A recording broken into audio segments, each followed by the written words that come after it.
Bonjour mes amis et bienvenue sur la chaîne. Alors si tu te demandes quand est-ce que je vais me couper les cheveux, normalement ça sera ce week-end. Allez, on démarre après le jingle.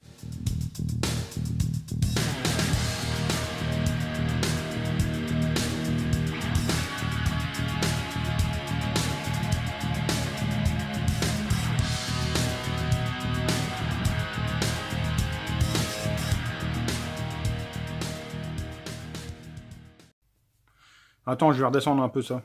Voilà, je vais descendre comme ça. Parce que si tu veux, en vidéo, vaut mieux couper le front que de couper le menton, tu le sais. Bah après, je pourrais aussi me reculer, mais j'ai envie d'être tout près de la caméra comme ça. J'arrive à 15 h. Je ne suis pas resté inactif. J'ai fait ça. Bah, tu vois, ça c'est déjà de la belle pièce. Je te la remontre. Voilà, j'ai fait ça. Alors si tu veux, ce matin, j'ai été contacté par un gazier là qui avait besoin de... Tu vois, des mises à l'air libre hein, en caoutchouc comme ça. Et t'as de l'huile qui crachote, hop. Donc tu fais un bouchon, hein, une espèce de... un tout petit récipient, un peu comme un vase, qui sert en fait à éviter les projections d'huile. Tu fais un tout petit trou hein, pour qu'il y ait quand même une mise à l'air.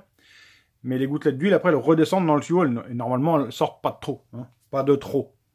C'est un récupérateur à moitié mise à l'air. Donc j'ai modélisé ça. Je te montre 2-3 images de la modélisation et de l'impression. Hein, tant qu'on y est, j'ai tout. Donc je te les montre. Allez, c'est parti. Alors ici c'est dommage, hein, j'aurais dû te montrer toute la modélisation complète. Bon, elle est assez simple. Hein. Donc j'ai tout simplement respecté les codes hein, qui m'ont été donnés. Alors tu vois, c'est une espèce de sphère en fait, avec un tout petit trou pour la mise à l'air libre, mais ça évite des projections d'huile comme je te le disais. Donc après, bah, on n'a plus qu'à préparer le fichier, le mettre sur la carte mémoire et aller l'imprimer directement sur notre imprimante 3D. Donc là c'est parti, tu vois le travail de l'imprimante. Hein. En accéléré.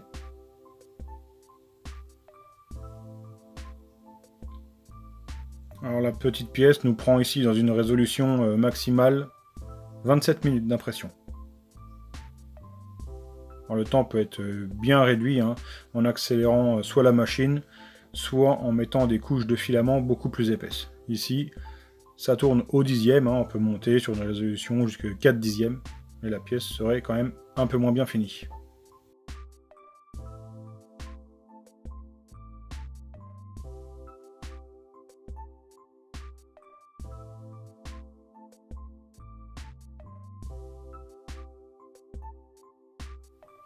Et ici, pour se rendre compte du gabarit, hein, je te l'ai mis sur un carburateur. C'est pas du tout sa place, mais c'est pour voir un peu la gueule que ça a. Allez, on rattaque là, moteur tout face.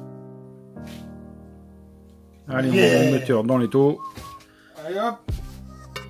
On balance de l'essence, hein, ça a pour effet de faire décoller la pâte à joint. Alors après un petit soufflette. Hein. Après on en rebalance dedans, encore un petit soufflette hein, pour être sûr qu'il n'y ait pas des impuretés dans le carter. Alors là on met des gants parce qu'on va travailler au triclot. Déjà travailler avec l'essence c'est pas terrible hein, sans gants, mais alors travailler au triclot c'est pire. Allez, on déballe le nouveau cylindre. Donc là, on démonte tout. Et on va quand même prendre le jeu cylindre-piston avec précision. Parce que c'est un moteur de piste. Hein, il faut que ça puisse enquiller des tours sans aucun souci. Alors, la première étape, c'est de mesurer le diamètre du piston. Après, on vient mettre le comparateur d'alésage dans le comparateur extérieur. Là. Et on vient faire la différence dans le cylindre. On obtient comme ça notre jeu cylindre-piston. Ici, 0,08 mm.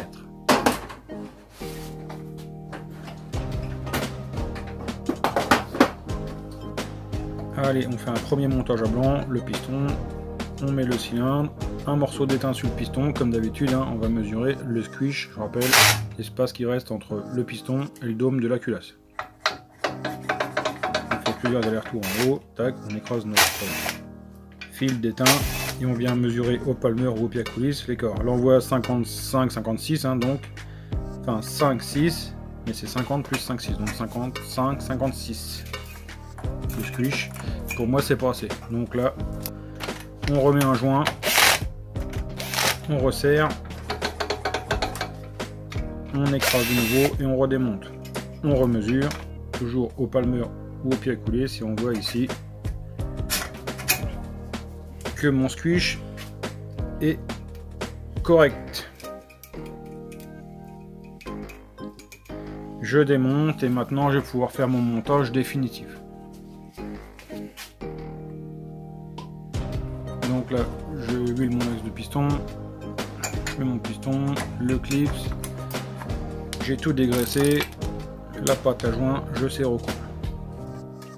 Je mets le couvre-culasse, je visse le couvre-culasse. Et ensuite, vraiment pour m'assurer qu'il n'y ait pas eu un souci en usine ou quoi, je vais quand même mesurer le taux de compression, même si le moteur est fermé de manière définitive, pour m'assurer d'être dans les clous.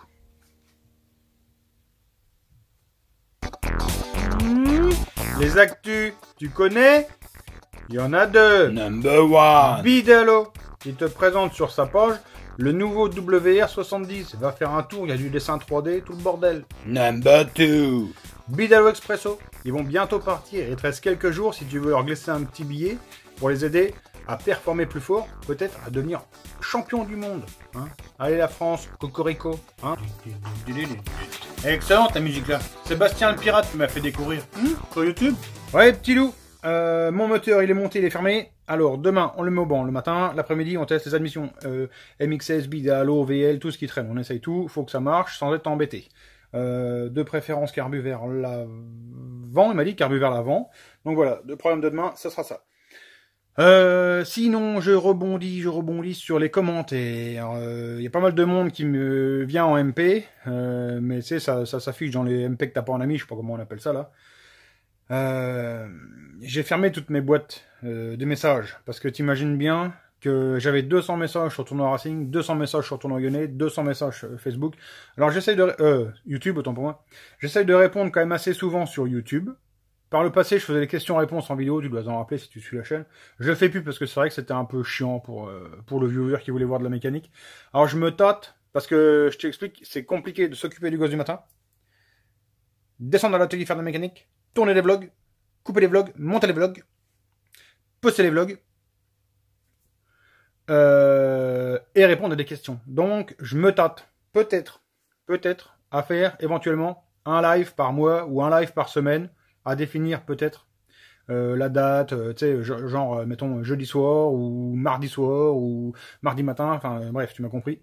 Il faut que je mette ça en place, je réfléchis à ça, et ça serait peut-être pas mal, hein, tu vois, parce que là, ça va plus vite que de faire du manuscrit et de lire, tu vois. Admettons, si on se donne encore, je dis n'importe quoi, mercredi 20h, 21h, tu vois, il y aurait une heure, comme ça, paf, moi je lis les messages à l'écran qui vont arriver. J'ai jamais fait de live, donc j'imagine que c'est comme ça. Je lis, je blablate, je mets quoi comme gicleur, je sais pas. Qu'est-ce qu'il faut comme pot sur mon Bidalo, un Bidalo, qu'est-ce qu'il faut comme piston dans mon Too Fast, un Vertex machin, voilà, hein, tu vois, ça pourrait faire comme ça. Dites-moi dans les commentaires si c'est une bonne idée, donnez-moi comme ça si vous avez une idée de jour, d'heure, hein. L'amplitude, ça serait 1 heure, hein. Je vais pas non plus passer, peut-être même une demi-heure, enfin je sais pas. Faut mettre ça en place, peut-être. Allez. Je vous laisse dans la barre me bombarder de commentaires sur l'heure, le jour, le machin. Je vous embrasse tous. On se retrouve normalement demain pour des tests d'admission au banc tout face qui crache la mort. Bonne soirée. Ciao. Bye.